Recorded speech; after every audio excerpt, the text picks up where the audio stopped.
Common Sense because nobody else fucking had it. Glad to be back.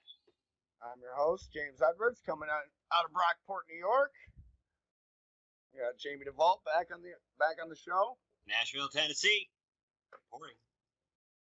And let's fucking do it, dude. So, what do you got for me? Fucking Joe. We're just gonna talk about Joe's, dude. It's all about fucking Joe's. Joe Rogan to start. Joe Rogan. Yeah, he got the $100 million Spotify deal, right? This is fucking great for podcasters. Left out of California. Left LA, went to Texas.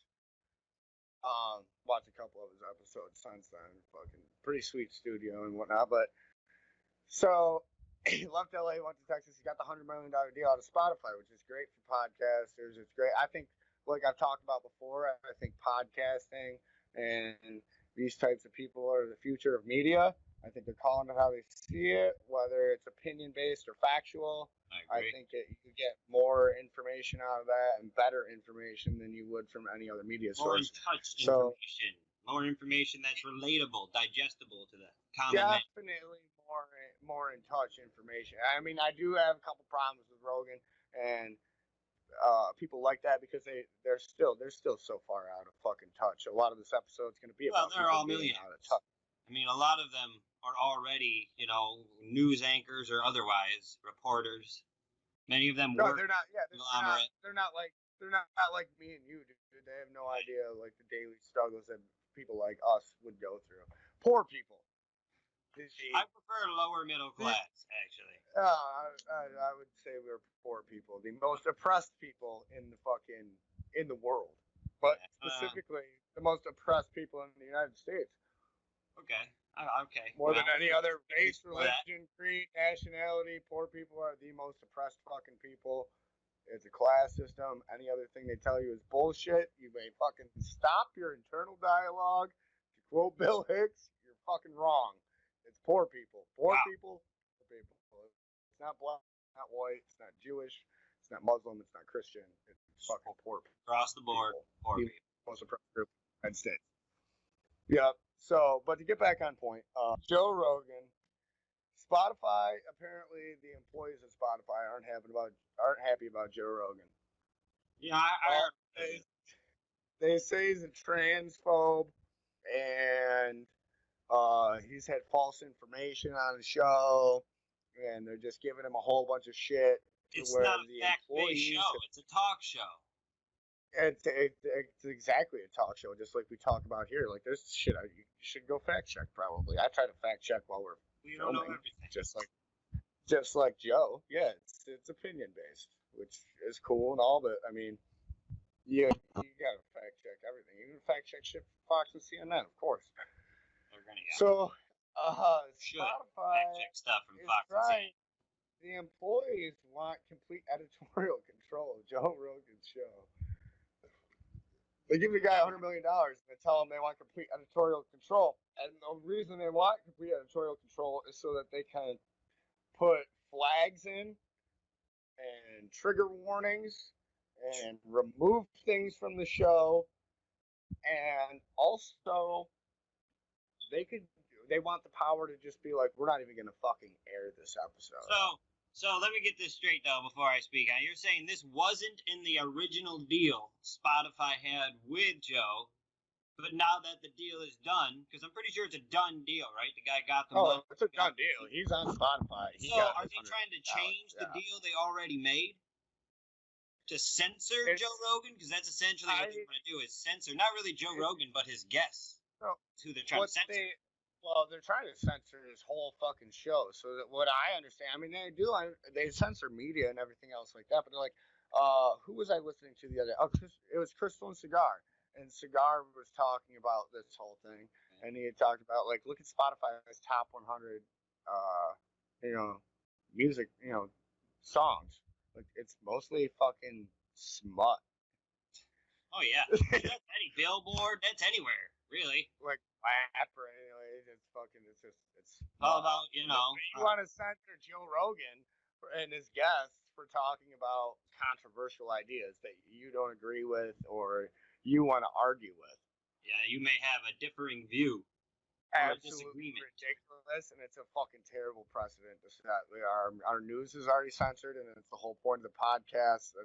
That was Joe's whole point fucking 10 years ago when he started this shit. Well, man. I mean, maybe he didn't sell out. Maybe he thought, like he said, they're trying to change the deal. Maybe they hooked him in with the $100 million, gave him all this sweetheart stuff, and then now they're coming in trying to change the deal. And I'm pretty sure he's already got the money.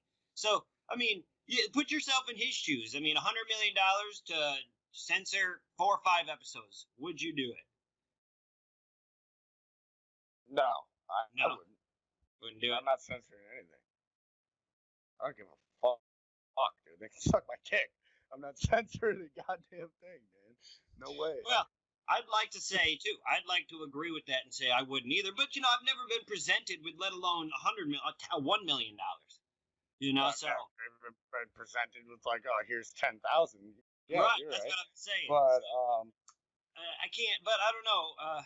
I don't know specific episodes. They censored Alex Jones. There's an important lesson that I learned from an old Italian foreman of mine. It was an important, very, very important lesson that I had learned.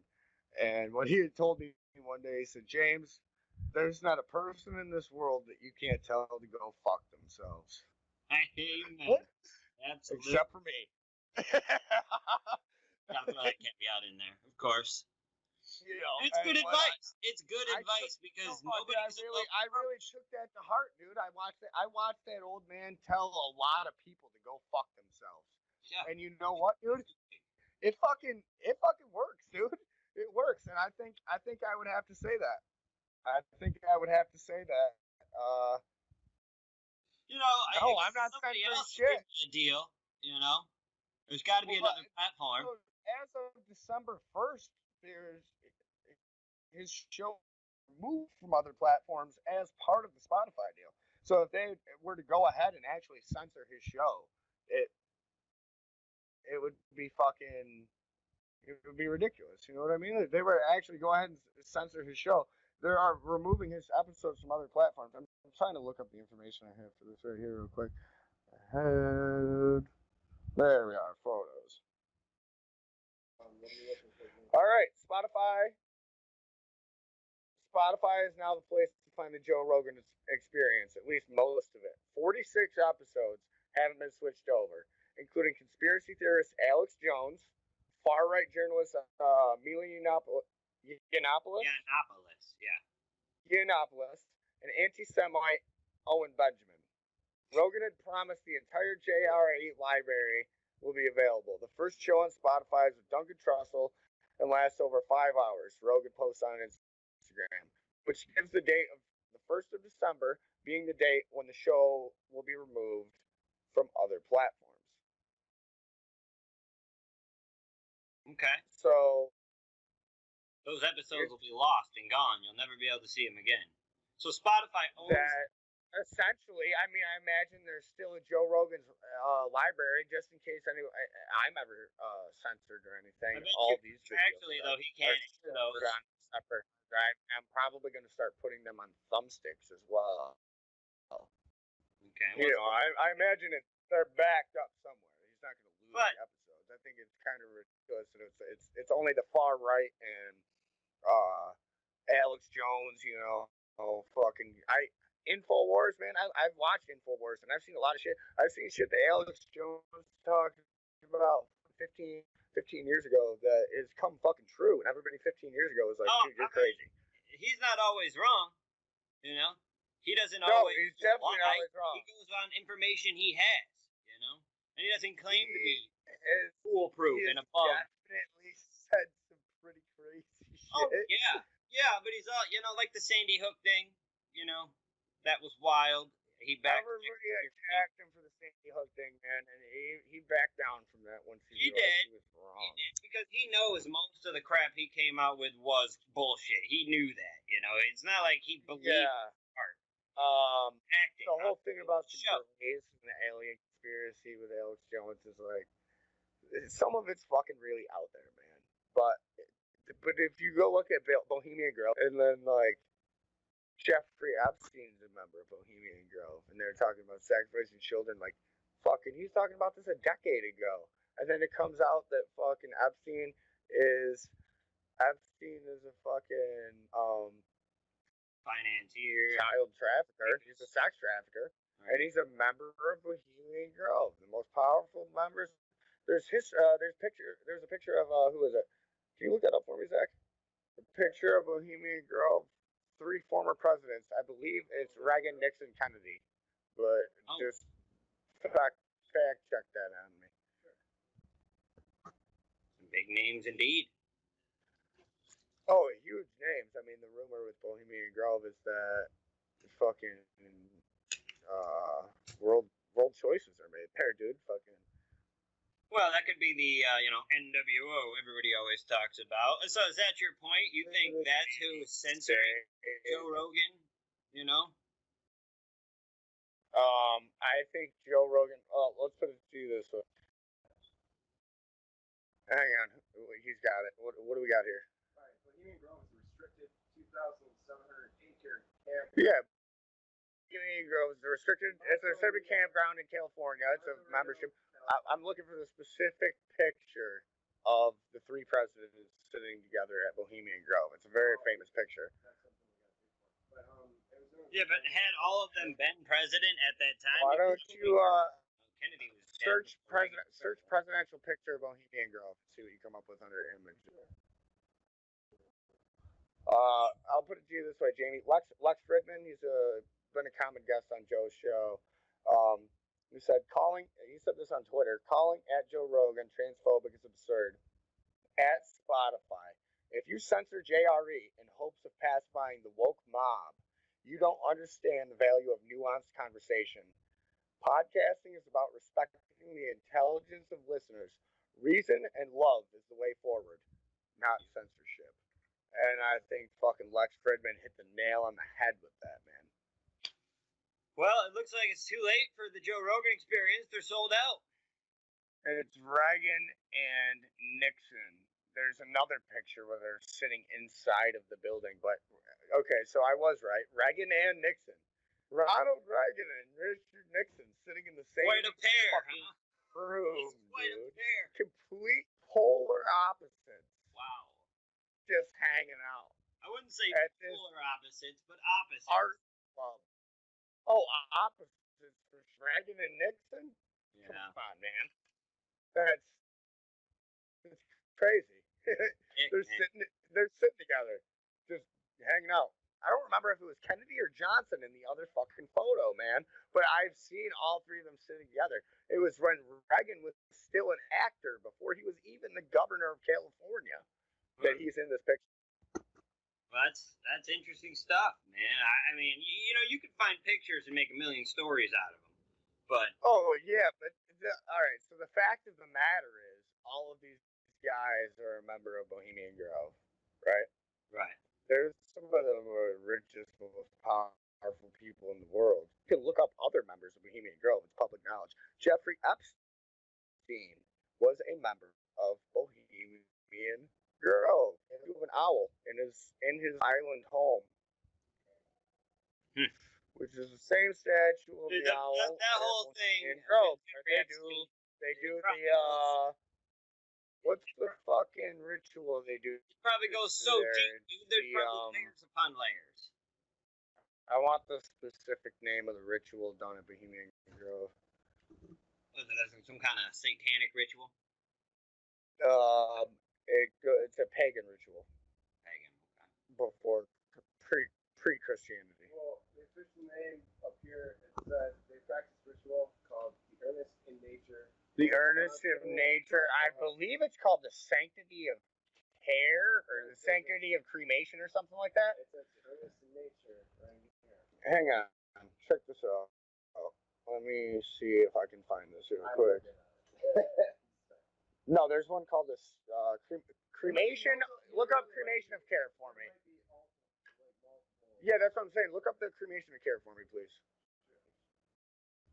Like I said, I was watching this on InfoWars fucking 10 years ago, dude. 10 years ago. before Epstein, I was watching this on InfoWars before Epstein was even arrested for his first sex trafficking charge in 2008. So what's the connection between this Bohemian Grove and Spotify and censoring Joe Rogan? I mean, getting onto the Bohemian Grove, we were just talking about him censored, Alex Jones being censored, but for whatever reason it is. It's called the cremation of Karen. Yeah, it's the cremation of Karen. What is it? You got an exact definition of it there? Well, it's not an exact definition, it's a recount of it. I believe that what they're trying to say here is every July, some of the richest and most powerful men in the world gather on a 2,700-acre campground in Montevideo. They pronounce the escape a frontier culture or uncivilized times there and perform rituals to make sure that they, in turn, stay in business and power and other things just to make sure every single individual is leaving as spiders never come not here, is often spoken, meaning business deals are often left outside. One exception was in 1942 when a planned Manhattan project took place in a grove, leading to the creation of the atom bomb. Pretty fucking interesting shit, man. Yeah, Manhattan Project was there on the grounds, huh? 1942. This goes back, and in the future, you see Reagan and Nixon sitting together, and Reagan's only an actor at that point. I mean, you know, Jeffrey Epstein, known sex trafficker, and involvement with the Mossad, involvement with Russia, involvement with criminal enterprises. He's involved with international jewel thieves that have blown him and Ghislaine Maxwell in. Like, all these connections are pretty fucking crazy. So that's my point on why they're censoring this. And Lex Fridman here, so it's like I said in the beginning, saying that you're censoring the woke crowd, man. Right, but you know, whenever you try to appease the woke crowd, it always makes it worse. Always. I think it's not just his guest. It is Joe, because Joe he's one of the most prolific fucking interviewers of our time, dude. Put the Fear Factor shit aside. Put the UFC shit aside. Put the fucking DMT shit aside. I know a lot of people talk shit. Make their jokes. I mean, they make their jokes. That's just shit that he's interested in, and Fear Factor was just a fucking job, dude. Like, it's a gig. It's the same thing as fucking me driving forklift or laying block or anything else. He needed fucking money. He took a job, but now he's doing which is what I'm doing, and he is one of the most prolific interviewers of our time. I do feel he's out of touch with the common American. He comes from LA. He's a California liberal, no matter what he says. I know. Oh yeah, he is a Democrat. He is a liberal. He has very liberalistic ideals. Where I would identify as independent. I don't believe in any political party. You know, you lean a bit conservative. I know you've been looking at the whole libertarian, which actually coming up. I'm gonna have a local libertarian politician who's also a feminist member. He's amateur porn star. It's gonna be real interesting. I got her coming on the show. I talked to her about the whole libertarian party as a whole and just expand on it from there. I think that's what I mostly want to talk to her about. And it's gonna be pretty cool. It's nice to speak to a northeastern liberal.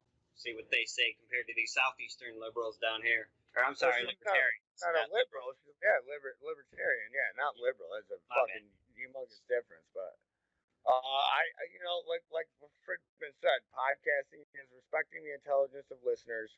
Reason and love is the way forward, not censorship, and that's what I've been talking about a lot lately. Well, it's like pirate radio and all that stuff. I mean, they started censoring radio, so people started making their own radio. They started censoring. But you can't make your own radio anymore, dude. Right, but look what is this other than making your own radio? I mean, what is this? What we're doing right now? It's the same fucking thing. It's the same. Yeah, it's pirate radio, man. I mean, they're gonna. But they haven't regulated it yet. This whole precedent I'm talking about with the censorship of Rogan, man. But that's where it starts. That's what I was going to say. That's how it starts. Let it happen. We can't Other let it people happen. are going to start getting deals, big deals, and the whole thing's going to be standardized. The same thing's going to happen when pot becomes legal. It's going to become an industry. We can't let that happen. Well, we just need people like you and people like me to keep coming up and providing free content, you know, with honest opinion. We just gotta talk, dude. We need intelligent people speaking on their beliefs, and we need fucking like I was talking about last episode with Nate, intelligence. That chick that told me that intelligence is measured by your education. Which is just ridiculous. Institutionalized education. And, I'm a high school graduate. I'm a Mason. I went to college for like one semester, and I will sit here and have an educated debate with anyone. I didn't even graduate high school. I actually have a GED I got when I was 16. I didn't want to go to school anymore, and I went to work, and I'm still working today. You know, and I do pretty well. Your institutionalized teachings is not a measurement of your intelligence. No, your education. Maybe knowledge. I could give you that. You know a lot of things. Probably, maybe, if you were simply remembering things. Right, that's what I'm saying. You just know things. Intelligence is the application of that knowledge. Do you have that? You know, that's that you can't taught, man. We need more people like us and more people, and I've been seeing that a lot lately. It goes into my whole media idea. The whole idea behind my show is to get people on board with an independent media, a media that just speaks facts. Joe has talked about this. I have been thinking about this and trying to put this idea together and getting programmers together, journalists, looking at the legalities behind it. I got people researching it probably right now, dude. Like if I got a handful of people working with me on this, and like Joe said, all you need is a camera and a fucking internet connection, dude, and you can fucking pull it off. I was watching so there was a shooting in Rochester about a week ago, I think. This big party, and I haven't read anything on it since. So the only thing I've seen is there was like 16 shot, 2 dead.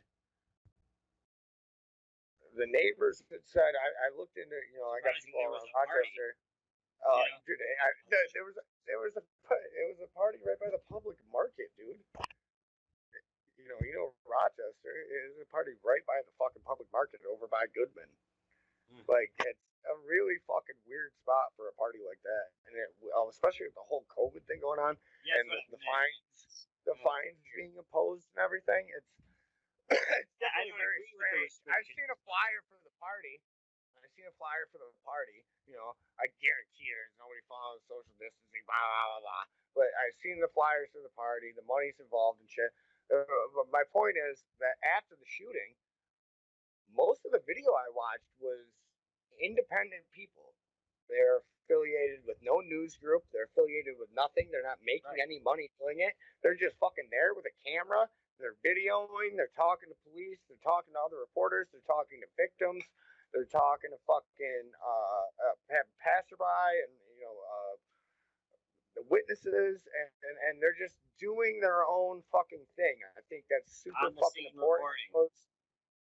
That goes behind my whole media idea of being independent, and I like. So what I want, my whole idea here is to take radio's pretty much dead. You got dead as far as free expression. You got people like Howard Stern and Rush Limbaugh, Glenn Beck. They're all old guys. Sean Hannity. I get it. When they're dead, I shouldn't say dead. Let me rephrase that. When they're off the air, nobody's really going to fill in. I mean, you got guys like Ben Shapiro, but he's like you said, he's not on the radio. Did you see that fucking picture I posted of Ben Shapiro? I know. I haven't checked Facebook in a while. All right, first of all, I like Ben Shapiro, man. He's a little nerd, but they're fucking, just to go off topic for a second, they're fucking doing it. They're doing him fucking dirty on Facebook, man. What means? Yeah, with the whole fucking can't get his wife wet and shit, that interview we had. Fucking, she basically talking about having a dry pussy.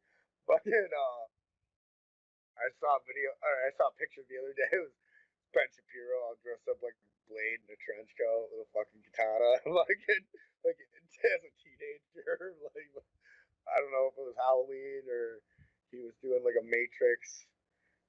Fucking I like how Be Ben Kind Shapiro Rewind. dirty. He was Man. doing like Yeah. a Be Kind Rewind fucking Matrix video. I don't fucking know, dude, but fucking shit. They're tearing him up. Ruthless, bro. Tearing him up. The internet's totally ruthless. It's a meme culture, man. Oh man, I see some of those, man. I'm not gonna lie. Sometimes they got me rolling, just dying laughing. I'm like, who makes this shit? You know? I fucking make them. Who sits there? I've seen some of what you've made. Like, who sits there, like, has this thought, puts it down? Man, I've had people in fucking Walmart be like, yeah, that's a fucking meme guy, man. Meme Like, guy, yeah. I don't know who the fuck you are, but thanks for fucking, reacting. Whatever. I got fucking real life fans out there, dude. It's pretty fucking sweet, dude. So that's good, man. You're doing it about the right way too. You know, your media, your empire you're building here, from brick by brick. I mean, it's looking good, man, and I like the idea behind it. The common sense for the common man. You know, it's just. Well, common sense is just.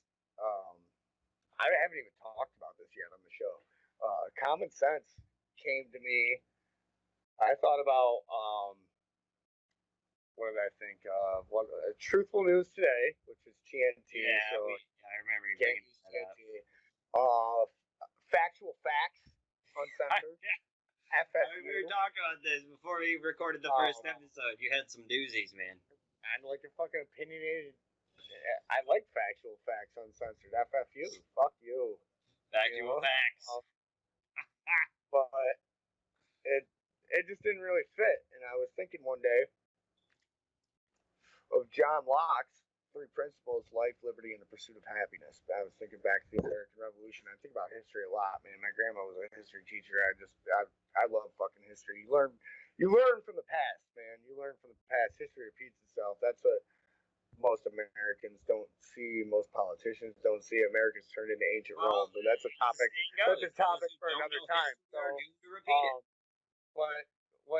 So I got to common sense. I was thinking of life, liberty, and the pursuit of happiness, and I thought of Thomas Paine and his pamphlet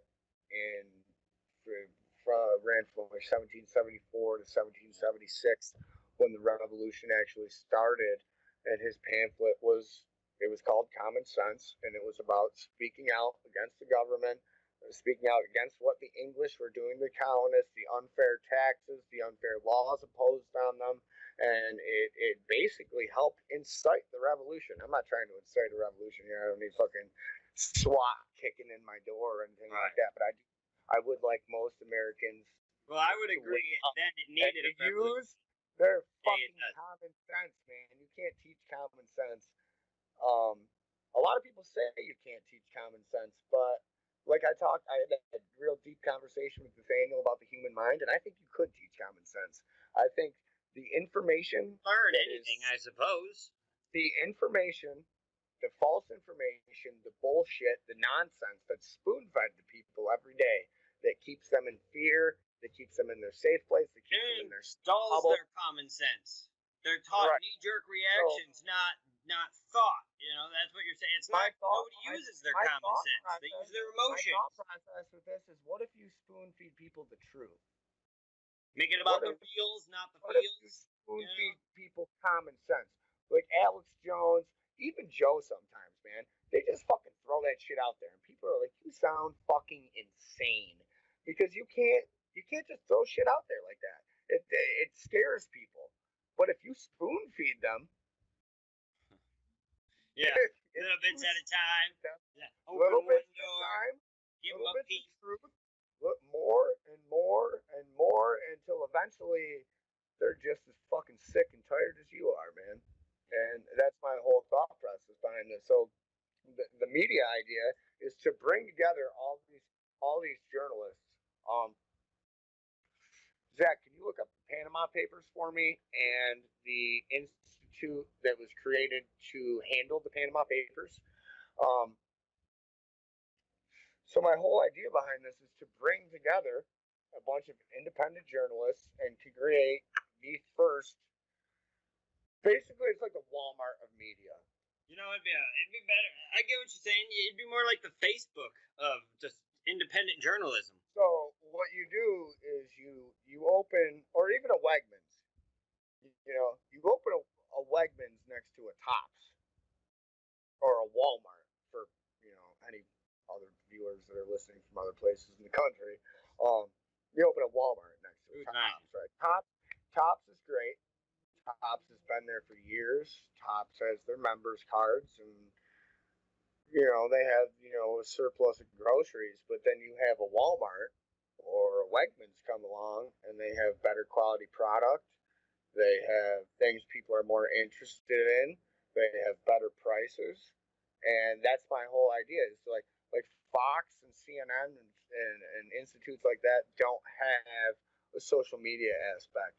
And they have a lot of opinion-based shows and not a lot of facts. And then the facts they do run are the facts that they just run by choice. Like I saw what they do, man, is they take facts and they give you their opinion on the facts. They don't just tell you the facts. This is what it is. This is what happened. Now create your own opinion. What? That's what you need to do. That is journalism. That's how it started. That was the idea. No, that's what it is. Yeah.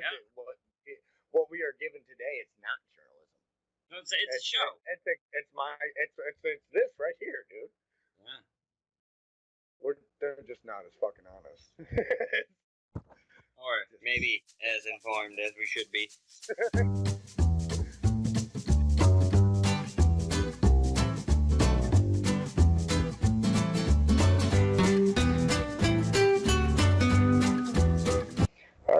Back, it's a quick break.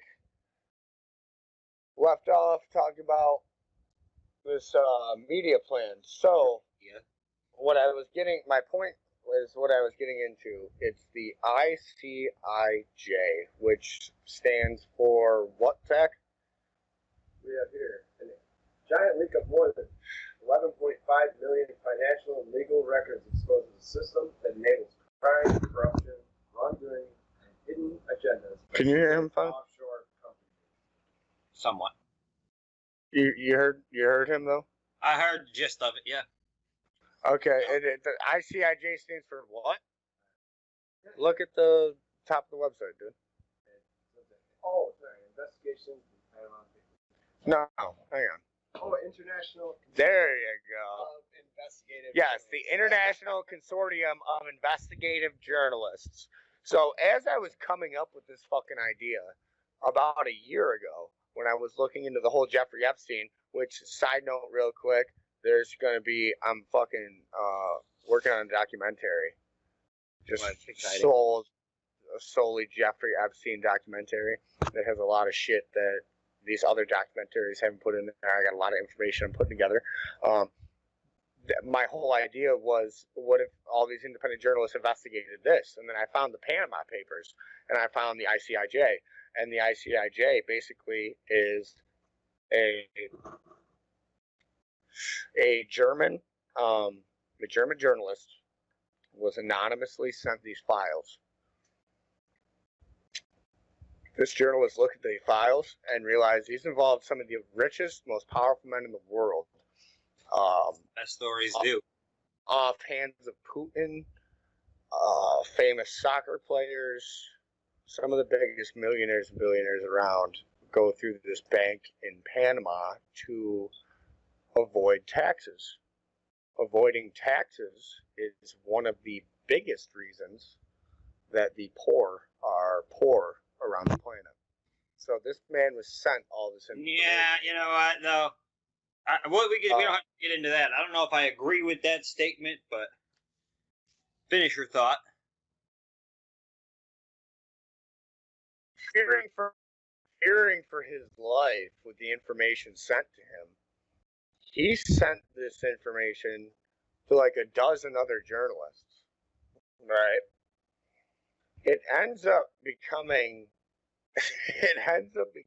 like there's over 80 journalists involved in this, and all they do is look through all of this code and information and research that has been hacked by whoever the fuck this anonymous source is, this do-gooder, we'll call them. I mean, we don't know what kind of agenda this do-gooder has either. Whistleblower. I mean, it's exposing millionaires and billionaires and how they get their tax breaks, and this illegal banking scheme that involves world leaders and politicians. I'm just gonna say I agree that that needs to be investigated, and I'm happy that there's this group doing it. And I think expanding upon that would be podcasts and interviews like what you're doing. But I just can't get behind the fact that taxes and avoiding them are the reason why people are poor. I would almost argue that the taxes being placed on in the first place is the reason people are poor. It's not the reason people are poor. See, we both watch Robert Kiyosaki, right? Yeah. And he talks about how the rich are rich because they don't pay taxes. Right. They Imagine avoid. We didn't have to pay taxes. I mean, not so much here because the taxes in Tennessee are pretty low, but somewhere like New York, I mean, you could make an extra $200 on your paycheck. That's life-changing money. Fucking low here. Taxes, state taxes kill everybody here, man. You don't even have a state tax. The income tax. We touched on that in our first video. Don't have an income tax. Rich people have assets. Rich people don't even have money. The employees that buy them, and it comes out of all their business transactions. Well, they don't have money, though. They have assets. They have vehicles. They have properties. They have businesses. They have things that are worth money that they can sell.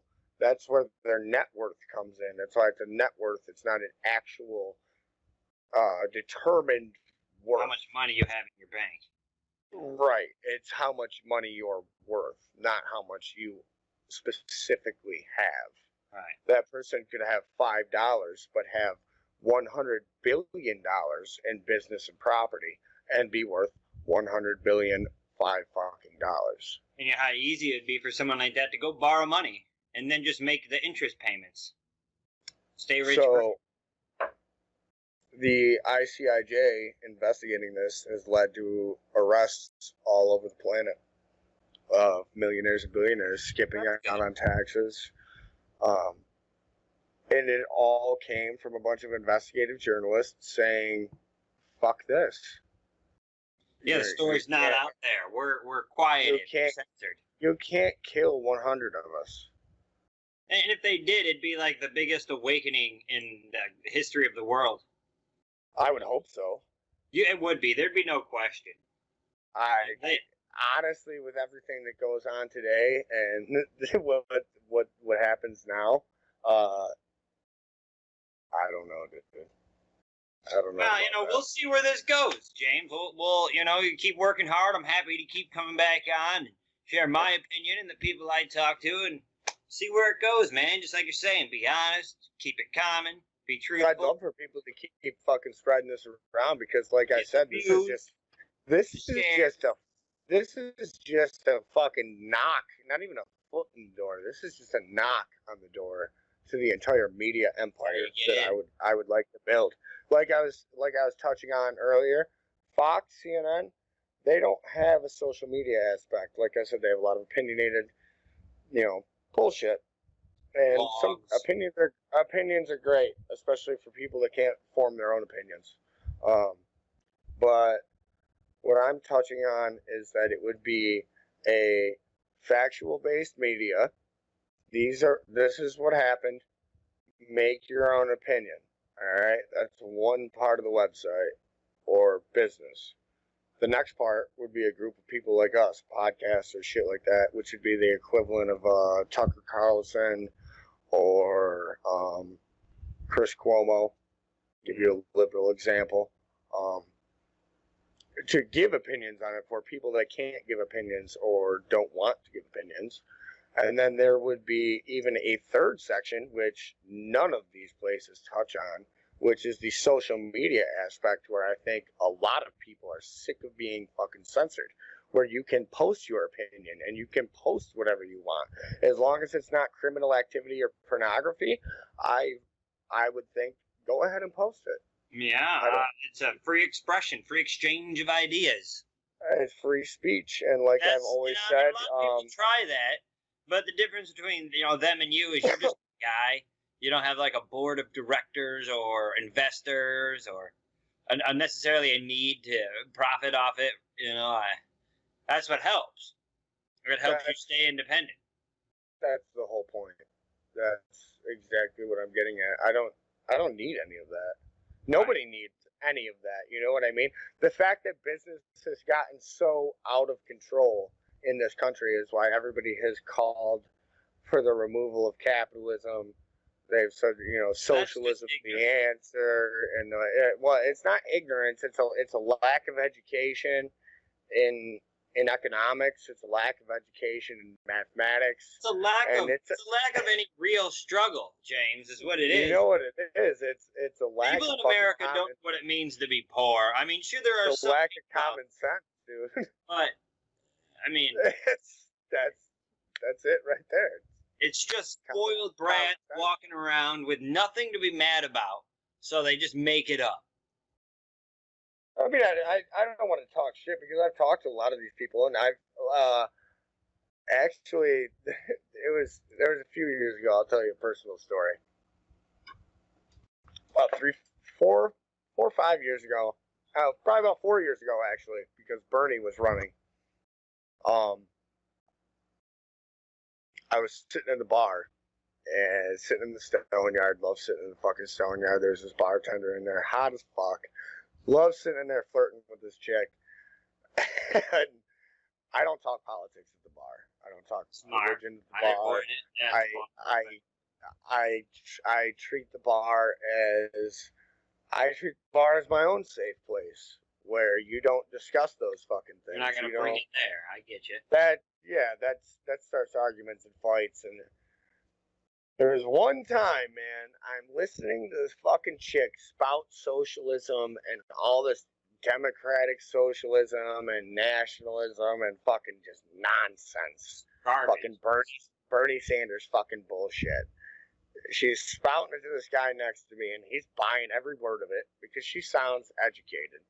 The only reason she sounds educated is because she's reciting all the spoon-fed information that's been given to her without any outside research. You challenge these people on that stuff. They don't know what to do.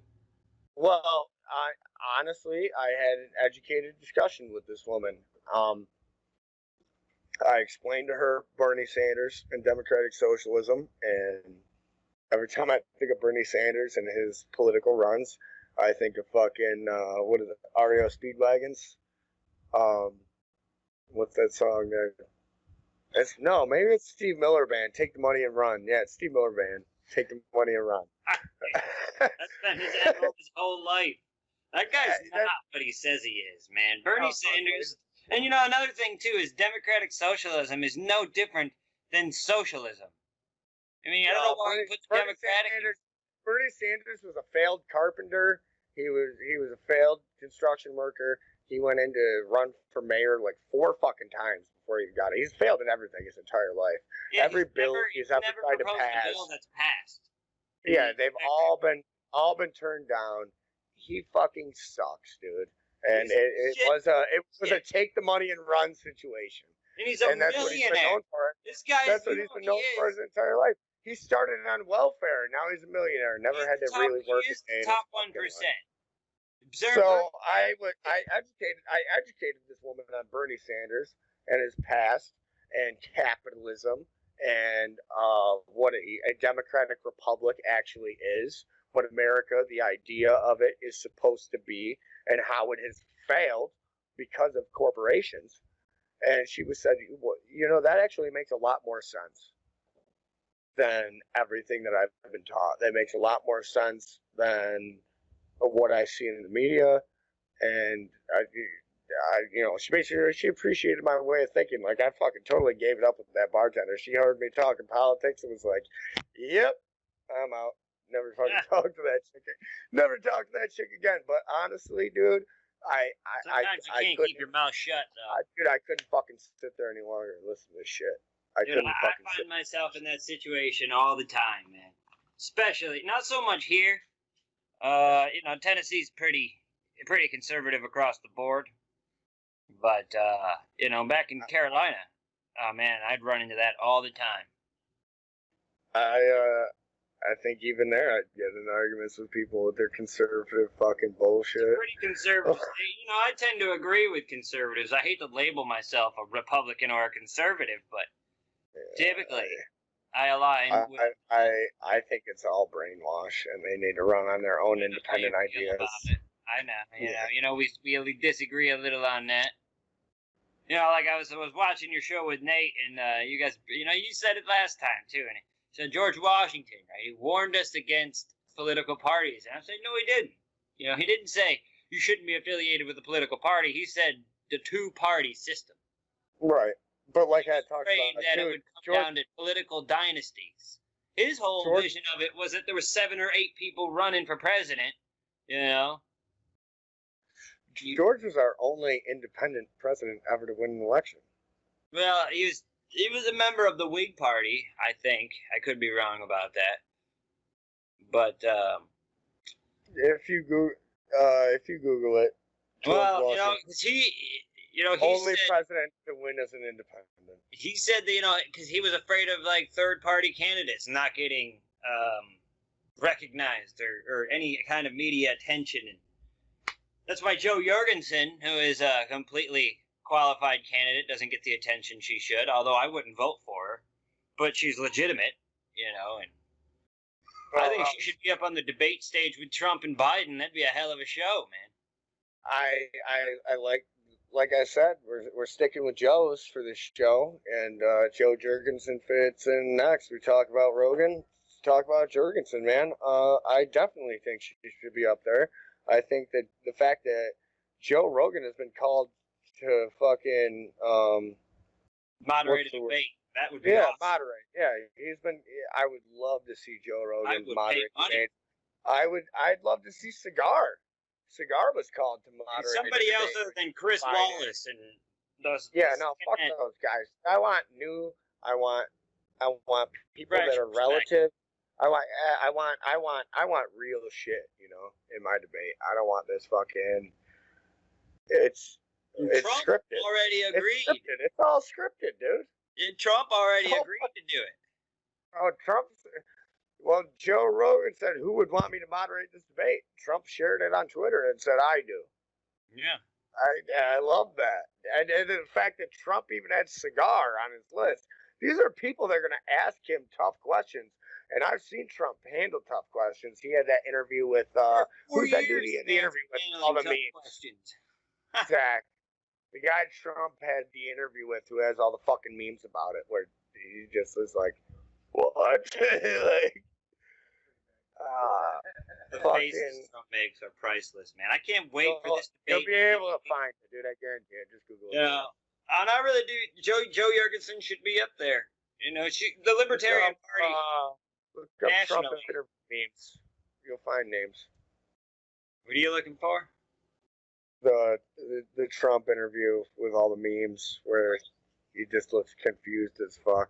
The reporter looks confused as fuck. Because he just calls Trump out, and Trump just gives him a bunch of bullshit because it's scripted.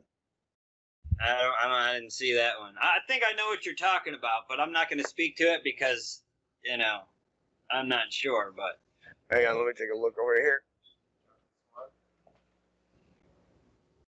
Remember, Canada's that out. Is it Swan? Click on that. That's pretty vague. You gave me a really vague one. I can't just do that. I'll edit this out. It's fine. I need to see some picture. No, you're not going to edit this out. I'm still audio. Yes. It's all right. Everybody needs to go and look at Trump's interview with Jonathan Swan. If you can, Zach, look up the gist of that. Jonathan Swan. Is that? I think I just can't remember that particular. You're saying that Trump was just answering, because that doesn't sound like Trump to be on script. He was reading. No, he was reading off of a script basically, and so he fucked up bad. He fucked up bad. It's. You think it was as bad as Joe Biden playing Despacito at a rally? We're gonna get into that, but he fucked up bad, dude, and that's why I want to see these people be interviewed by real motherfuckers, real journalists. You know, going back to what's his name? I can't even think of it off the top of my head. Back when journalists were journalists, interviewers were interviewers, and it was real. They asked the tough questions, you know. Well, anyway, yeah, it would be great for Joe Rogan to moderate a debate, and if he does, which I seriously doubt, Biden will never agree to something like that. But I bet you Joe Jorgensen would. Well, should get Trump. I don't. That's what I don't understand about it is why do both people have to agree on the moderators for the debate? There's more than one moderator, you know. Well, why do they have to agree on it? Why can't they each select a moderator, put Jo Jorgensen in there, let her select her own moderator?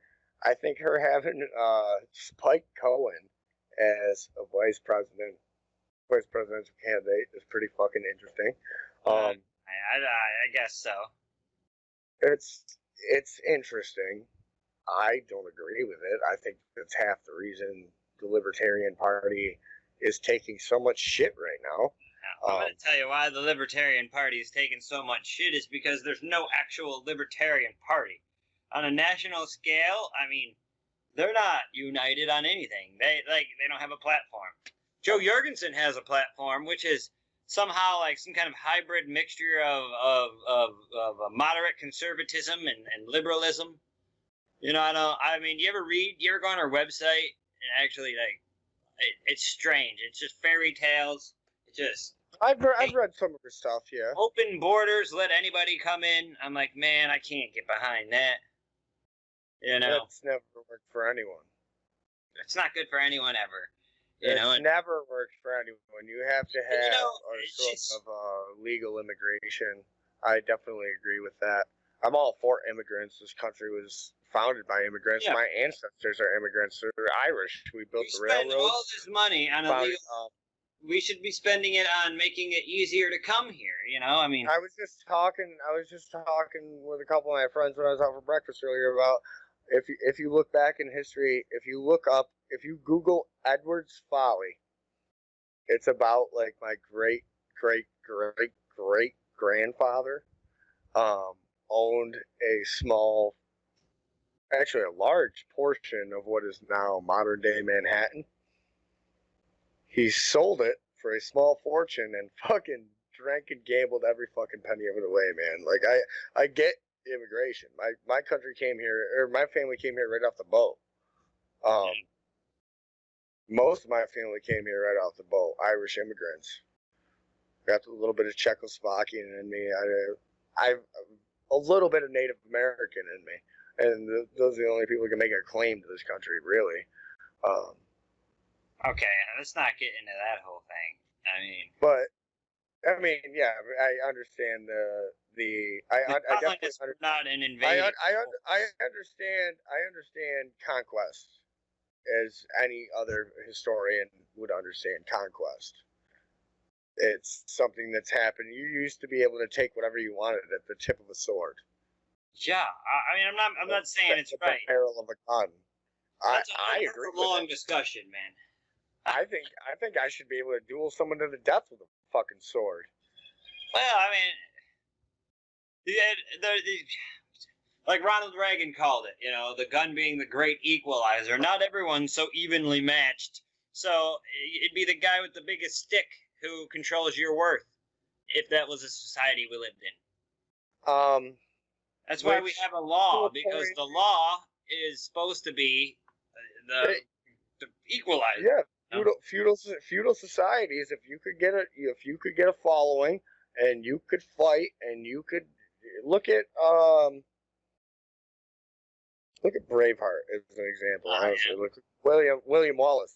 Look at William Wallace. If you go into history, you look at William Wallace. At least I've seen the movie. All right, so a lot of that movie, just like honestly, anything Mel Gibson is always under a lot of scrutiny, but a lot of what Mel Gibson does is historically accurate. Braveheart was pretty historically accurate. The parts where The Patriot. I don't know if you've ever been to the Highland festivals. I don't think I have. What, you've never seen the Scottish guys, the guy throwing fucking telephone poles and boulders and shit? No. Okay, so that goes back to the idea that the English took all of the Scottish arms. If you were a Scotsman, you could not own a sword, you know. There was no guns back then. So what the Scots did, well, we can't own swords, we can't have weapons like this, crossbows, armor. We'll throw fucking tree trunks at you. Yeah. You know? We'll lift up fucking whole tree trunks and throw them at you. Boulders. We'll throw fucking boulders at you. We'll take your swords. We will crush you. We will take your swords. And we've had enough of this fucking shit, dude. Right, so like I said, it goes back to even that, man.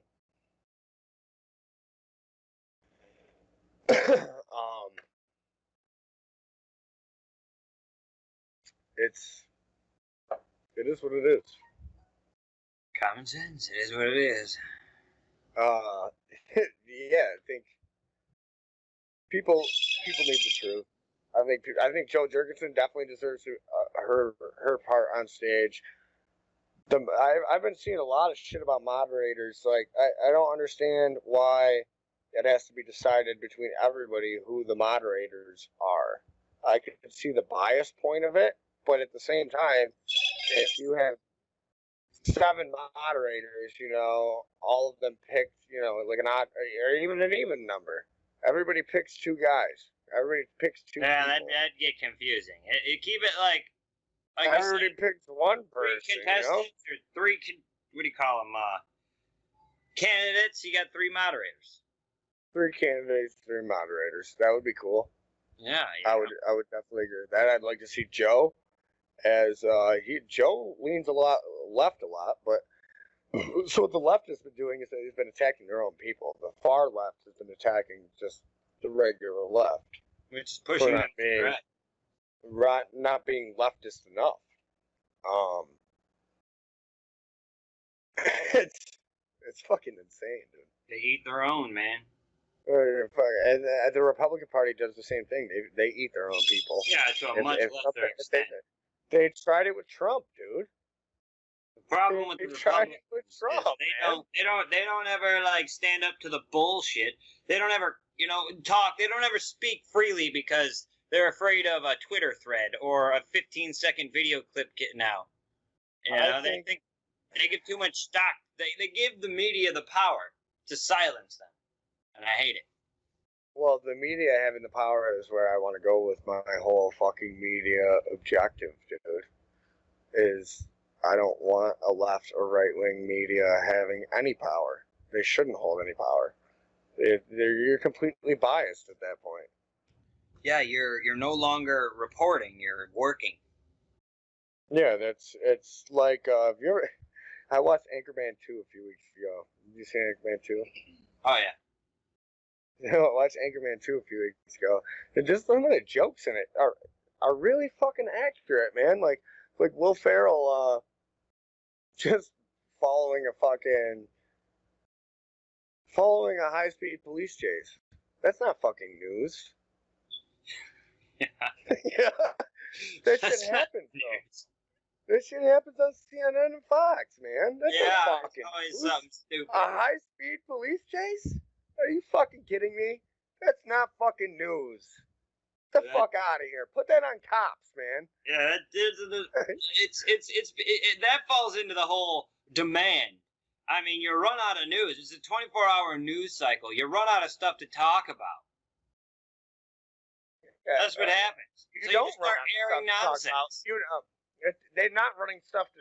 They're not running out of stuff to talk about. It's interesting topics. It's the same reason that some people fucking turn this show on for a minute and I'm like, fuck this, and turn it off. It's not interesting to them. Yeah. It's not in your face. It's not Doesn't entertainment. It's not fucking. I mean, I try and fucking I crack jokes just as much as I do in real life. I honestly probably crack less than I normally do on here than I do in real life. Trying to be professional. It's not entertainment though, dude. You know what I mean? They're not.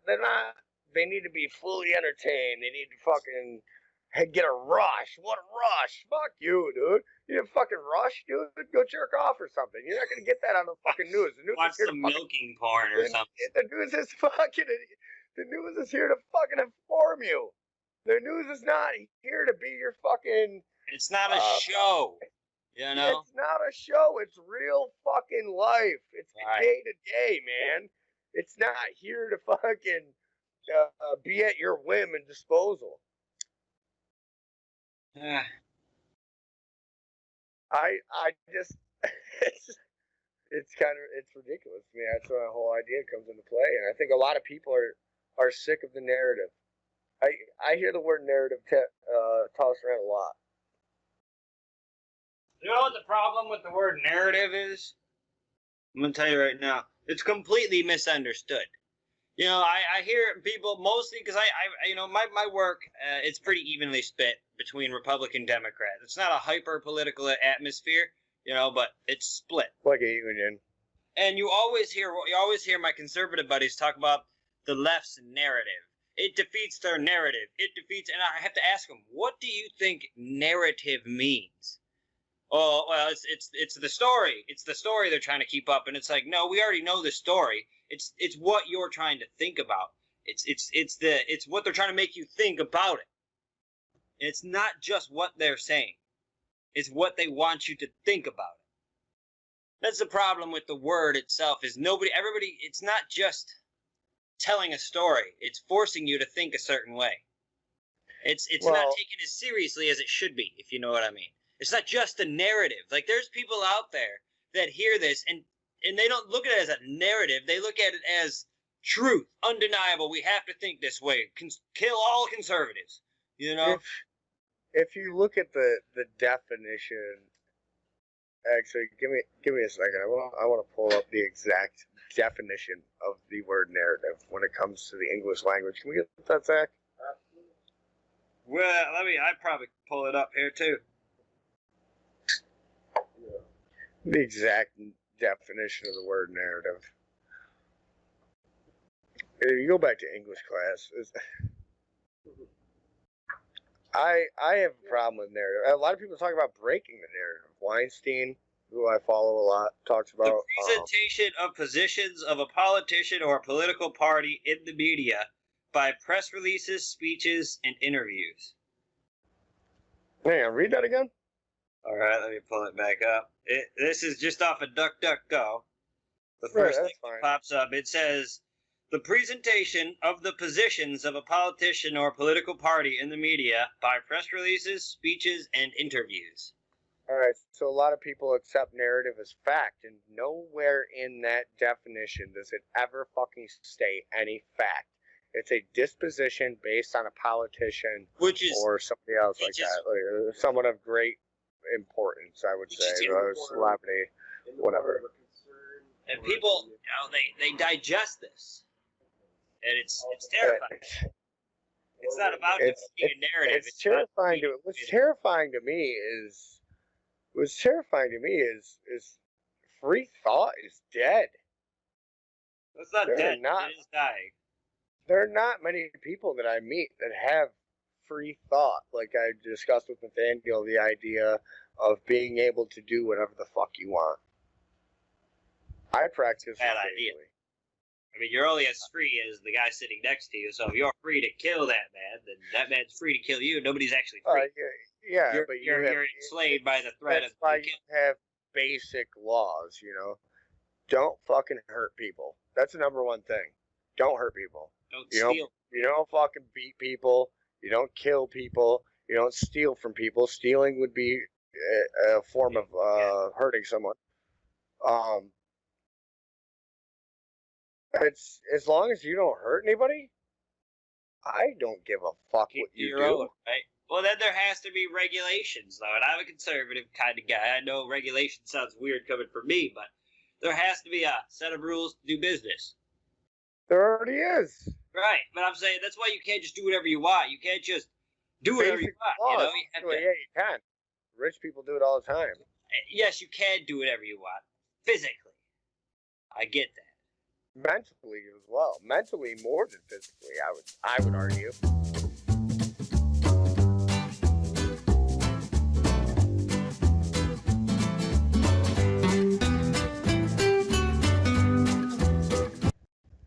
All right, we're back. I have a second definition of narrative that comes from Cambridge. The Cambridge Dictionary, which is the definition you read off was more of a political definition. What do you got for me, Zach? All right. Cambridge says a story or a description of a series of events. The story of or description of a series of events. What was the second one there that I just read too? It's a particular way of explaining or understanding. A particular way of explaining or understanding events. Yes. That, I think, is my favorite definition of narrative. It's the most comprehensive one. For sure, dude. That just it is what it is. Like I say all the time, there's no facts. Right, it's all the narrative. It's a narrative, and that everything has a narrative. The porn industry has a narrative. Everything has a fucking narrative. Everything has a message or a culture or a lifestyle they're trying to promote. And that's my whole thought behind free will and free thought is that you don't need that. You don't need the narrative. A narrative is basically what they describe it as is basically a stereotype. Without the word stereotype, because stereotype generally attracts sort of a negative energy to that word. Mm-hmm. You think stereotype, and you think of mass classification, and I think a lot of stereotypes are stereotypes for a reason, but you can break them. Is my you don't whole have to point. Follow it. You don't have to. Yeah, you can break them. My whole point is that you can do whatever you want. As like a fucking as a black guy, you're supposed to be you're expected to be highly physical, uneducated. Fucking as an Asian person, you're supposed to be super educated, unphysical. As a white person, you're fucking bitch to the manager that you don't have enough sugar in your coffee. And I think all of those are narratives, and they can all be broken. I've seen super intelligent black people. I've seen really dumb Asian people. They're fucking super athletic. It's basically a stereotype. Yeah. You're not, but if you're not classifying a whole group of people. You're classifying an idea. Yeah, or yeah, that's a good way to put it, actually. You're classifying an idea. But anyway, that is the issue. That is the issue I have right there. Well, they're just a narrative, if you put it that way. Classifying an idea, just as the same as stereotype is classifying a group of people, makes a narrative just as dangerous as a stereotype. Yeah, nice connection there. I agree. Which would feed into your whole systematic racism, censorship. It feeds into everything. I think narratives are a poor idea. I think they're unavoidable too. I mean, as long as not unavoidable. They're not unavoidable because that's why I support independent parties. That's why I support independent people. That's why I support uniqueness. I think that too much is politicized too. Too much has a narrative to begin. I think if you were more independent and more unique with everything, it would be harder to make a stereotype, and therefore harder to enforce it. Yeah. Harder to create a narrative. Yeah. Yeah. Because if everybody has different idea and different thought, and we're all pooling it together and we're figuring it out, you have no narrative. There is no common anything. It's what's best for everyone. And saying that is very dangerous.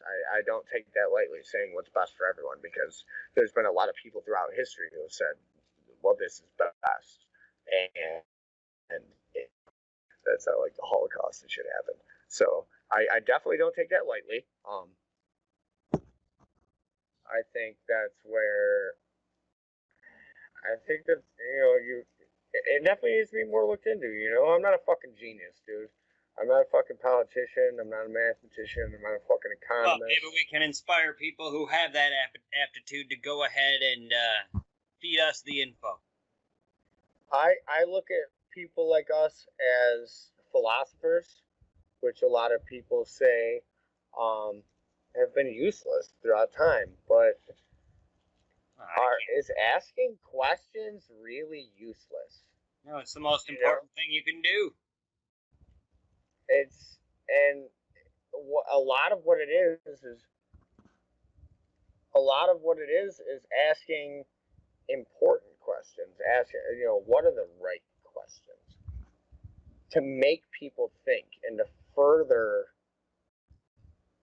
progress. I mean, I've seen a lot of people ask questions on shit they're not very intelligent about. They're just asking questions because they don't know anything about it. How else can you learn? But that furthers the idea that it's already there. I've seen it further the idea that it's already there. It's important. People with general intelligence, I think, are very important, especially as philosophers, because you need to ask those questions. You need to be able to say, well, I understand what you're talking about. I don't, you're maybe not educated on the subject, but you can say, well, why is this like this, or why is that like that? And right. How does that make that connection? And maybe why does that mean this? Get them, get the experts or whatever to think on it more and expand on it more and get them thinking. It's very important that they think as well, because a lot of scientists, Eric Weinstein, Brett Weinstein, talk about this a lot. A lot of which I very much agree with. Our technology has fucking boomed over the last 100 years, right? Science, though, hasn't. It's almost at a standstill. Well, I mean, and that's a problem because people talk about consensus all the time, and it's like a lot of it is because a lot of this shit is just being accepted as fact, and it's being said, well, this is what it is. But even if it's a speculation, just like anything else. So if you look at like Einstein, it's a theory of relativity, not a law. Yeah. Yeah, it's theories are how everything changes. I mean, the deeper we get into things, the more we understand details. Science, rules, laws, they change. So, we don't understand. Well, the laws of science pretty much stayed the same, but theories can change at any time. Imagine if the theory of relativity. All right, we'll get. I agree. Maybe law shouldn't have been popped into there, but once science stops questioning something, it seems to me that science is dead. I mean, they accept so much. I mean, there's no such thing as a consensus in science. I mean, other than like rules, like that there's oxygen in the atmosphere. I mean, that's not what I'm saying. That's a fact, not a law. Yeah, laws are facts of science. Get it? Yeah. It's the law of gravity, It's hard to explain because I'm not a scientist. My view on science is very skeptical. I listen to a lot of science, man. I try and listen to a lot of science, a lot of physics. physics is important just to everyday life. It goes into everything I do. Sciences, like physics, as I think, is a different category because it's not like you're trying to discover something or determine something. We already know physics. You're just constantly figuring out how physics works and how deep they go. I mean, that's an applied science, if I'm using that term correctly. I think it's an important science. Very important, yeah. I mean, all science is important. The most important. Geology is important, Yeah, but physics apply to every day. And I think apply more to the future. I like what Eric Weinstein talks a lot about. He talks a lot about understanding human source code and getting off of this planet. And I think if the human race has any hope of any future, we have to be able to leave this planet. We're going to die right here.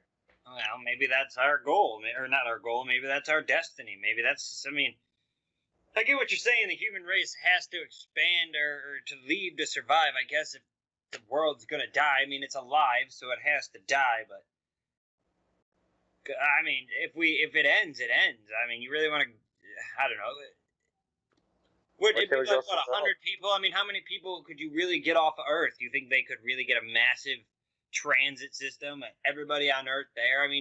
Most people would be here left to die anyway. If you opened a fourth dimension. Oh, okay. I don't know how to do that. But nobody knows how to do that. But if you were to travel, so Neil deGrasse Tyson described, basically why we would never have flying cars. And we would never have flying cars because flying cars are third dimension travel, right? They third, not fourth. And I'll tell you why right now. Flying cars are third dimension travel because they go second dimension travel would go forward and backwards, right? So third dimension travel is forwards, backwards, up, and down. Fourth dimension travel, you would travel through these things, is my understanding of physics and science goes. So third dimension travel already happens. You have, overpasses and shit. You have cars going above cars and in all sorts of different directions. Flying cars will never happen. Think of the accidents it would create. And think of how unnecessary it is. You already have overpasses, underpasses. You don't need to fly. Bridges. Different sorts of highways. You get bridges. You don't need to fly. Ferries. You travel right on the road. You can drive your car onto a boat and get across the gigantic lake. Continue driving on the other side. Yeah, you go. There's the tunnels. There's that tunnel down in Florida that goes underneath the ocean. Yeah. So you don't need that. Either so fourth dimension travel would be you would need to escape this planet. To a planet with different rules. Is that what you're saying? I really don't care about different rules. Resources are the biggest thing. Oh, okay. We don't know what kind of energy you could generate from resources from a different planet, but honestly, from what I understand about Earth, thermodynamics and stuff like that. You can generate, as long as you have an atmosphere, you can generate heat and create your own energy. Okay, right, granted, but usable energy, like we use it here on Earth. Like I said, I'm not too educated on this, but from what I understand, isn't Earth like an impossible thing to have happened? Isn't it like extremely unlikely to? It was like everything goes against it. It shouldn't be here the way it is. It's too perfect. So. How could we find somewhere else? How many universes are there, or galaxies? How do we get there? That's what these people are looking into. That's what Weinstein. I watch a lot of his show. His show is called The Portal because he talks about unlocking human source code and creating. You're talking about like that shit. You ever watch that movie Doom with The Rock with Dwayne Johnson. Is that the kind of shit you're talking about? Like that kind of doorway? Yeah, kind of what I'm talking about. Yeah, Dune. A lot of that has a lot of scientific basis to it, man. Even Star Wars. Not to go fucking super nerdy on you, but a lot of that shit has a good scientific basis to it. I love Star Wars. I have seen that each movie probably 100 times. Not the J.J. Abrams. Fuck J.J. Abrams for fucking sacrificing fucking Star Wars. You fucking killed Star Wars. You fucking piece of shit. I don't know if he killed it. He just rewrote it. Dude, he didn't. Yeah, he did. He rewrote it. He wrote 3 episodes that were based off of other episodes. He wrote the same story over again. Story. And then the last one, dude, he had fucking. You got horse fucking things. Dude, unloaded onto an Imperial destroyer in space to try and blow it up. You unleash a cavalry on an Imperial starship in fucking space. My mind is blown. I can't believe the fucking retardation that I'm watching. It's fucking absolutely fucking stupid. Like, at least Lucas, man, when Lucas had control, he kept it scientific. Yeah. For the most part, there's a science behind. If you could look it up, there's a science behind lightsabers. Yeah. They can actually build lightsabers that are. I mean, they're not as powerful as they are in the movies, but they're very similar. Honestly, they get a lot of shit for this. Behind Jedi and shit like that goes along with your life, dude. Dude, it goes along with, like you were saying in our last conversation about the Empire of Rome is very similar. I think the last days of the Galactic Senate are very similar to what you could put to America today. Well, that goes along with what I said earlier. Even though George Soros isn't himself, like in the Senate and all that, and the Chancellor, but I would say George Soros and Palpatine have a lot in common. It's Rome, dude. America's turned into ancient Rome. You have the Colosseum, there's Hollywood. You have the Senate divided. You have the Caesar in the middle. And just like Rome, they had lead in their water that would we touched affect the people. Yeah, they had lead in their water that would affect people, and that's why a lot of the Caesars went crazy. Well, the only thing we need to do is get a shell like Joe Biden into the office who can be molded. And shaped to be whatever he wants. If Joe Biden gets elected, I want Despacito played everywhere, every day. Yeah. Like I said, we're screwed. I don't think. But anyway, we've already had this conversation. Did you see Despacito? I watched it. Yeah. That was cringeworthy, man. Cringeworthy stuff. Biden comes out. Oh man, what did I say? Starts dancing, rocking back and forth. He looked like I don't know if you've seen it. You're not a big hip hop fan, but I like my hip hop, and look it up after this. Little Dicky on Sway in the morning, doing his freestyle and dancing. He's just chilling, all white boy about it. Fucking, that's Biden, dude. He's I know Mexican music. I want to know who. I know Mexican music. Like who's the staffer? Who okayed that? That's what I'm saying. Who's the staffer who was like, hey, when you go out there, play this on your phone. Don't say anything. You just go out there and start playing this on your phone. I mean, yeah, was it a joke? Did he not tell anyone? I'm not sure he could have pulled that up on his phone alone. I'm not sure he could spell Despacito. I'm pretty sure he has dementia, so you may be correct. Joe Biden doesn't do anything on his own. Joe Biden is a strict puppet. He is nothing but a puppet, man. He is an empty shell on a string.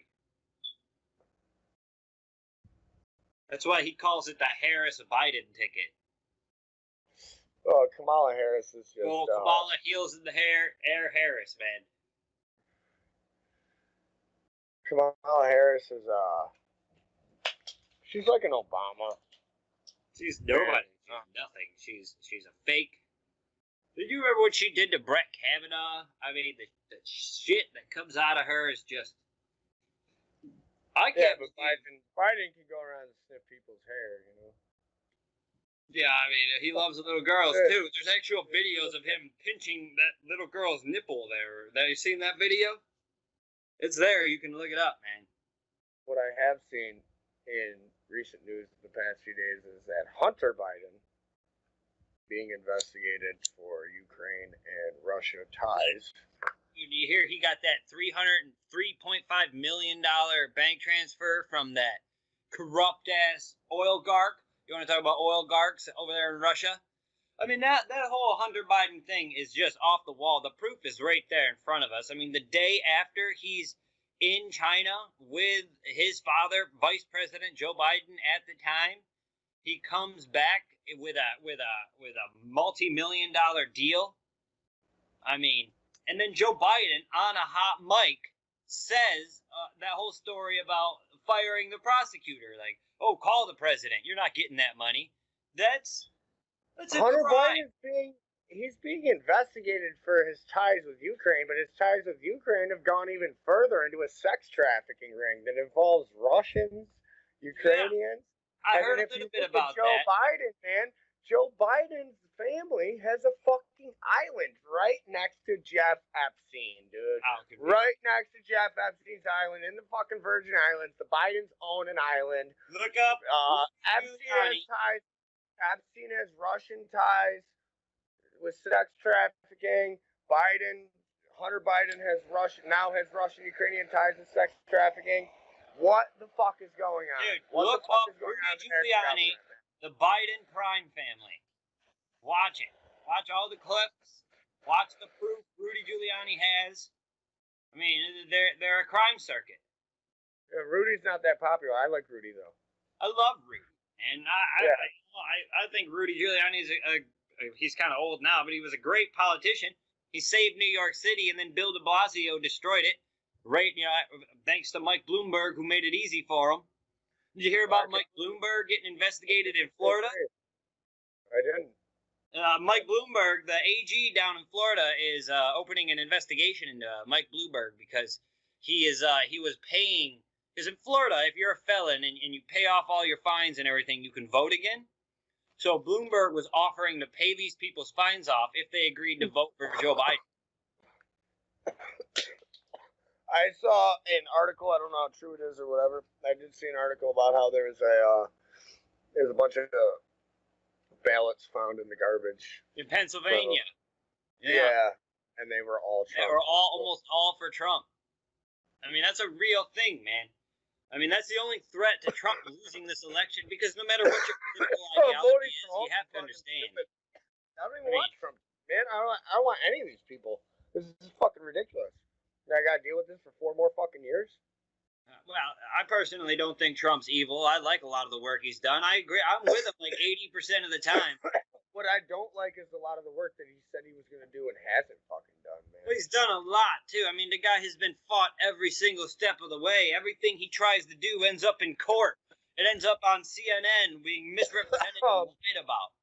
You know, he's done it. I also don't like how he's very quick to take a stance on something. And then go back on it, and then even go back on it again. Like the thing about Trump that he does that probably got him elected. One of the biggest things is when something comes out, he matches the emotional energy of his base. He lets them know, like, yeah, I'm with you. Yeah, I'm angry with you, and then he can guide them to at least what he perceives as a more reasonable solution. You know, he can.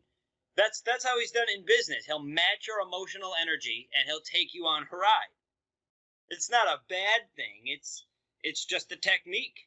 I don't know, man. Like you said with Snowden, like originally, Snowden's a traitor, and then it's, well, I haven't looked that much into him. Let me think about it. I'll probably pardon the guy. And then it's he's a traitor, and then it's, oh, he's all right, and then he's a traitor. Like, make up your fucking mind, dude. And then the whole Planned Parenthood thing. But isn't it a good thing to have somebody in presidency that has an open mind, that's willing to change their mind? The Planned Parenthood thing, dude, is a fucking joke, man. Like, he's been against Planned Parenthood for fucking 5 years since he ran. And now all of a sudden he tried in 3 separate bills. He tried in 3 separate bills, and once when we had a Republican House and Senate, and nobody would vote to defund Planned Parenthood. Trump can't unilaterally do it. All spending originates in the House. That's what I'm saying. Is he tried to do it, right? He tried to defund Planned Parenthood. But now, he's all about Planned Parenthood, wants it, and is for it. I haven't heard that one bit. I'm going to need to do more research on that, because look up the article on it, dude. Look up the article on it. Trump is for Planned Parenthood now. I was just reading about it the other day, man. Well, I'll have to read more into it and figure out who authored it. And pull that up for me, Trump and Planned Parenthood, please. Because I got to tell you, I'm not a fan of baby harvesting or murder, so. Just look up Trump and fucking current policy on Planned Parenthood. Sure.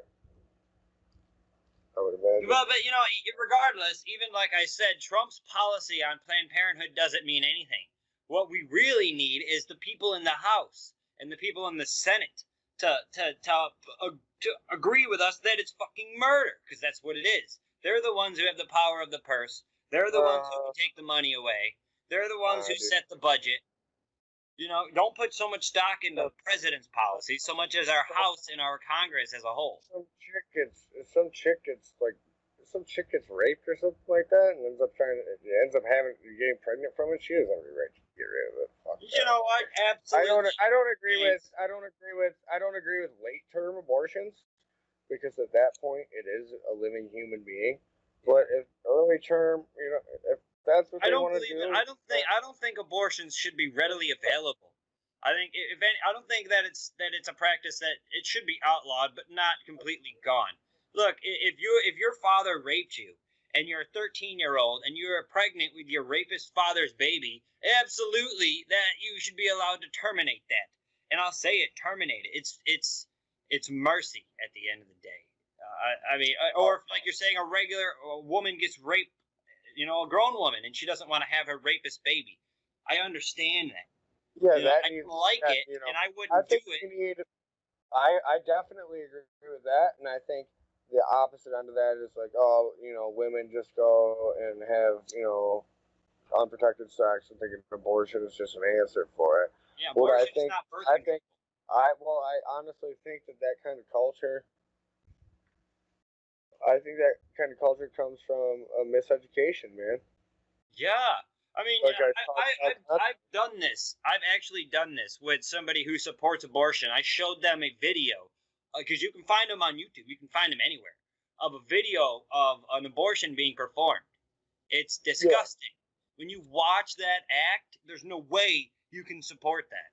Well, a fucking birth is equally disgusting, dude. To be fair, man. Right, but okay, I'll give you that. But what's the after effect? Very fucking unsettling to watch. Look, agreed. Blood, all the sack and all that. But the end result of birth is life. The end result of abortion is murder.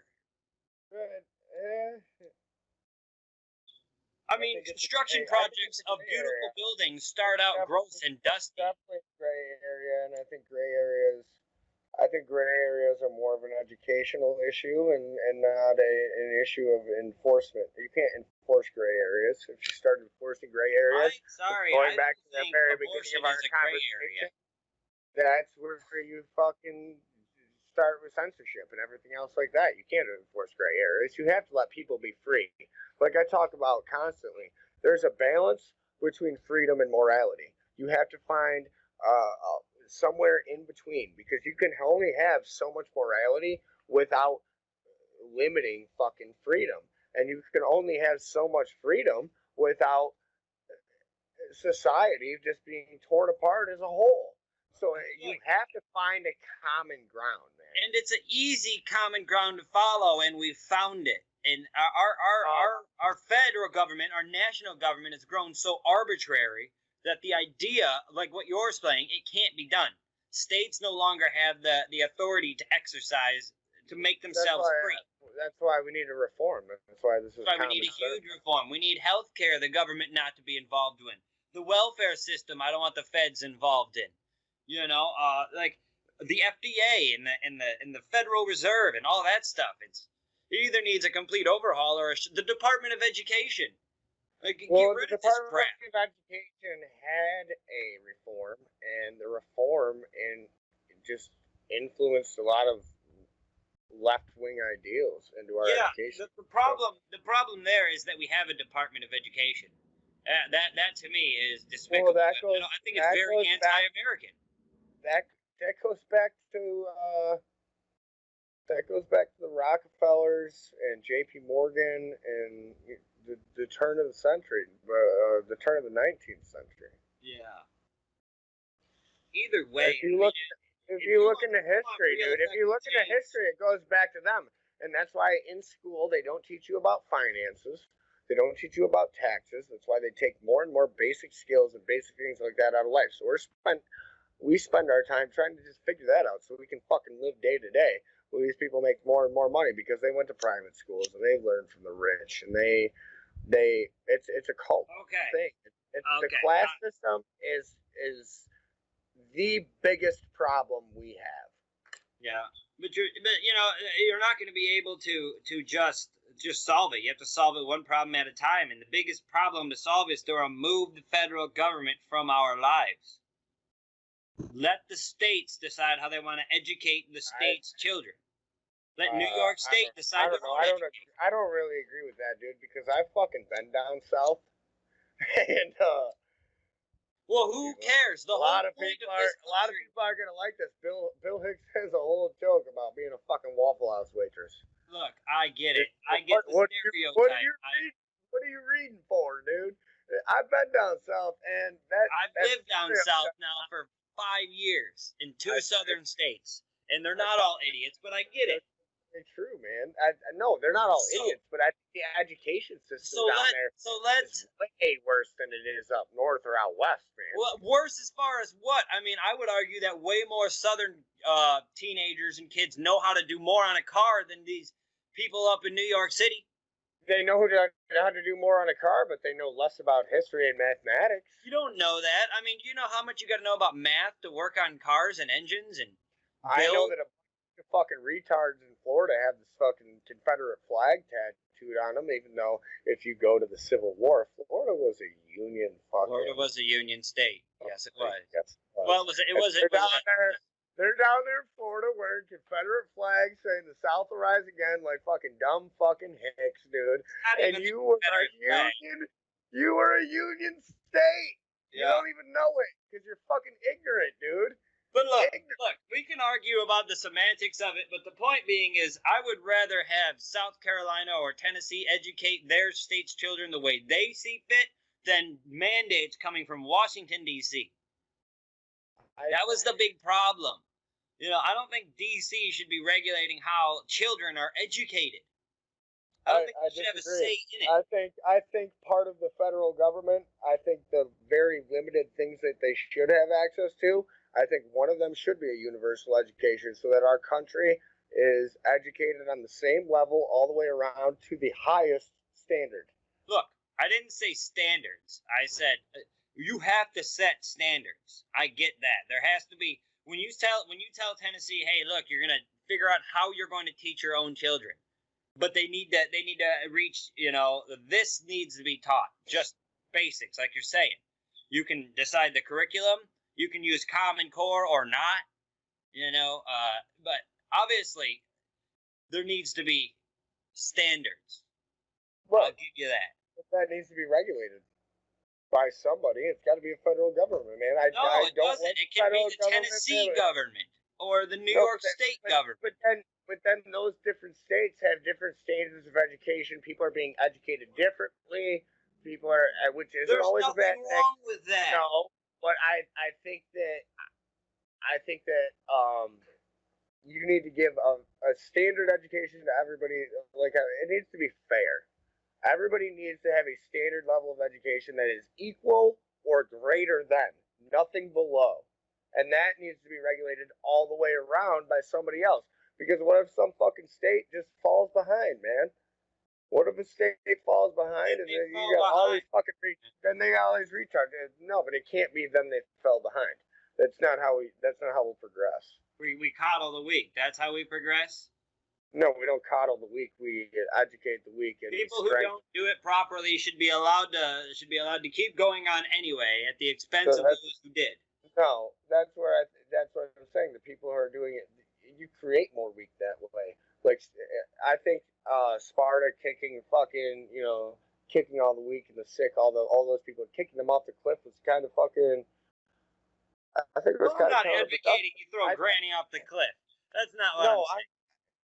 That's a different kind of weakness. That's not. If you're letting these people be undereducated, you're throwing them off the fucking cliff. I'm not letting them be undereducated. I'm allowing them to educate or not educate themselves. Right, but I think that it should be just a standard level or greater, and it has to be. That we can all agree on. That doesn't need to be mandated from the federal government. Business is regulated by the federal government, and Teddy Roosevelt is the one who instituted. That's a huge problem.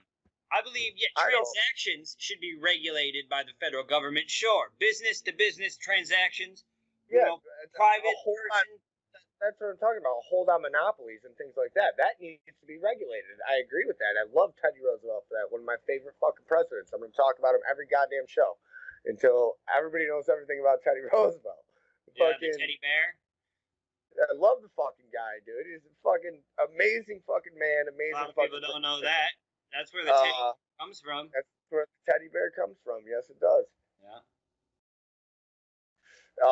The Panama Canal. The Panama Canal is humongous in trade. That was instituted in the Roosevelt presidency.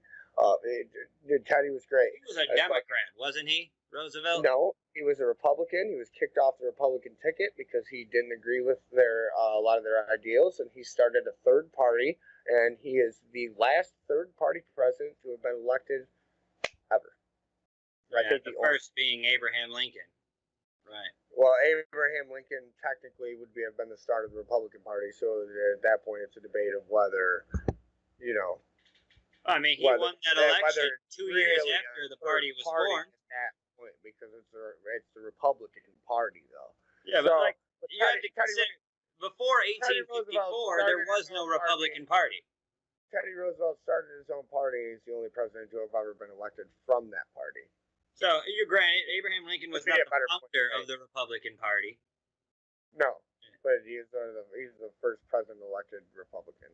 Yeah, he was the first one to run and the first one elected as a Republican. Yep.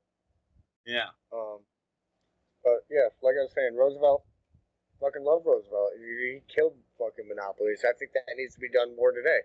Like what they're doing with Silicon Valley and bringing them to Congress.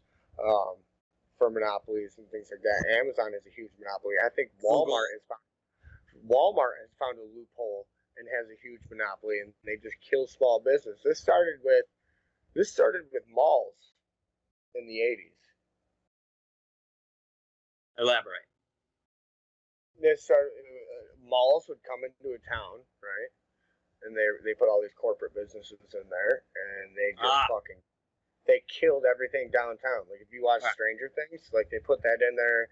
They put that in there as like a historical, just to just to keep it with like, all right, these are the times these people were living in, but it's a true thing, dude. The malls really fucking started to kill small business. The malls expanded, and these companies expanded, and they created these corporate companies like Target, Walmart, and they come in and they do what's called dumping, where they lower their prices to the point where they are losing money, and they kill all the other business around them. And then once that business is dead, they raise their prices back up. And you see, that's somewhere that the federal government should step in. And that's exactly my point. I think that's a huge... That's somewhere, because the feds, they should come in and say, hey, this isn't fair. We're not trying to run your business for you. We're telling you your business practices are unethical and they're not fair. Look up dumping. Trust me, I know what I'm talking about.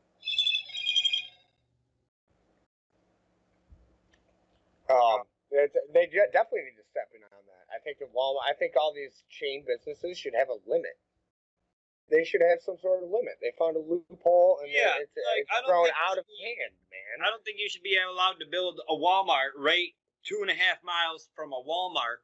You know, I don't feel that's fair because a lot of people don't have the capital, the money to buy all these different plots. And can no longer compete with that. And our whole economy, our whole chance, the American dream is based off competition, that anyone can compete with anyone.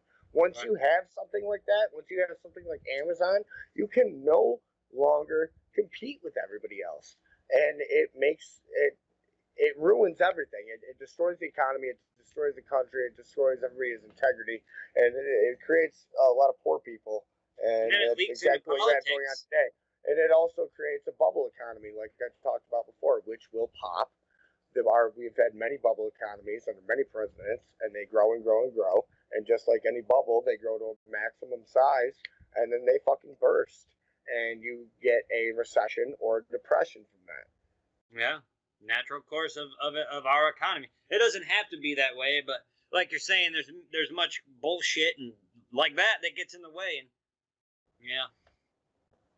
It's you have to have some sort of regulation. I think the checks and balances should be balanced a little more. It all goes back to political parties. It goes back to left versus right, which I don't agree with. That's why I love the independent idea. Like if I were to run for president, I would not run on any ticket. I would throw my ideas out there. I would say this is what I believe in. This is what I have seen. This is what I think most Americans want as a collective, and this is what I'm running on. And you can't buy that. You can't buy that, dude. Well, you couldn't afford it either. You couldn't, and you'd have to have significant money to fund your campaign without any kind of political platform backing you. You know. It's you could do it though. You need to. It could be done, no doubt. There's a lot of people that have just led in from a microphone, even before a microphone. There's a lot of people that have just led the nation with a voice. Excuse me. Like I talked about earlier, William Wallace, Joan of Arc. Plenty of examples. Yeah, you can just go throughout history and fucking they had a voice and an idea, and they threw it out there and they took their followers and they fucking did what they could with it, and they just maximized their potential. Doing with your media empire that you're trying to build here. It's exactly what I'm trying to do. It's exactly what I'm going to do. You gotta have people listening. You gotta have people. We'll get more. But yeah, James, I gotta call it, man. I gotta get going. Oh, before we go, I do want to mention, fucking, got this awesome hat. You guys should check out Katie Marbro. Nice. On Facebook. Fucking tons of awesome fucking art. And that's custom, huh? Oh yeah, dude, fucking. That's good looking. That's quality stuff. Signs of fucking inside. Nice. She's got a ton of fucking cool shit. Support your local artists. Just from doing this, dude, the people that I've like come across, the people that I've found, like even before this, just like going through social media, like the connections that I've made have been pretty fucking cool, dude. I got a lot of shit going on that people will see in the future. Like I was talking about, I got, the libertarian chick coming on here. Bring that up. Bringing that up soon. Have a discussion with someone as hopefully our buddy fucking Earl. Mr. Treese. Earl Treese, man. He's about to drop his second album. I was talking to him about coming on the show.